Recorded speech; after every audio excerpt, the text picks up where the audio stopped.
Hey y'all, welcome back to WeatherWise. I'm meteorologist Dylan Hudler, and today we're going to be talking about a topic that's coming up here in the recent future.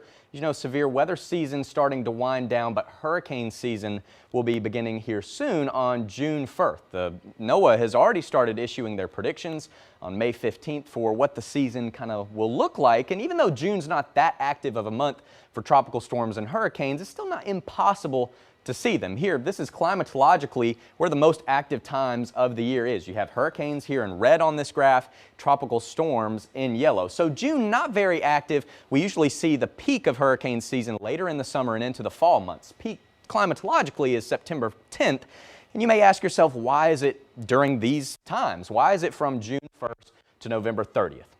Well, it's pretty simple. It's just because that's when most of the tropical storms and hurricanes occur. And during the month of June, like I said, it's not really typical for us to see storms develop, but we've seen crazier before, and they're possible. So this region in red is where we most likely would see a tropical system develop during the month of June. This red shaded area up along the east coast and then also in the Gulf of Mexico. There's a chance to see a tropical storm develop. We're going to be watching everything very closely, but I want to give you a bit of insight and information about what we as meteorologists here in Mississippi and Alabama look for when a tropical system is heading toward the U.S. If that tropical system comes up into the Gulf, it's obviously got our attention. We're paying close attention to it. If it were to take a track like this red line and make landfall in Texas or Louisiana, well, that could spell some trouble for us. That's when we have the most impacts, when a system makes landfall in Texas or Louisiana. This yellow shaded zone, which includes parts of Mississippi and Alabama, is on the eastern side of the storm.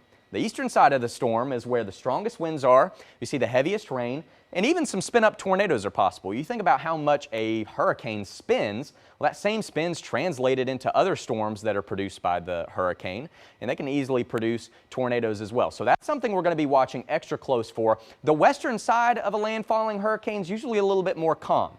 There's winds aren't as high. Heavy rain's possible, but there's not as much rain, and tornadoes aren't likely just because of the orientation that the storm is spinning. So something to keep in mind here, a big takeaway is if a landfalling storm's making landfall in Texas or Louisiana, we're going to need to keep an eye out here in Mississippi and Alabama. We've got some impacts there. So the first name on the list for the 2023 hurricane season is Arlene. We'll be looking out for that storm whenever it develops, although things aren't looking too terribly active in the near future.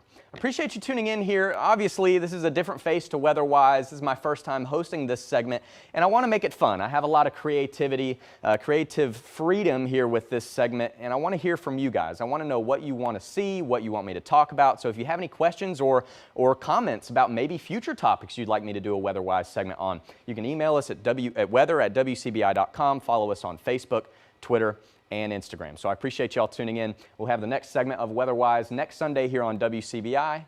Thanks. WeatherWise is brought to you by Four County Electric Power Association.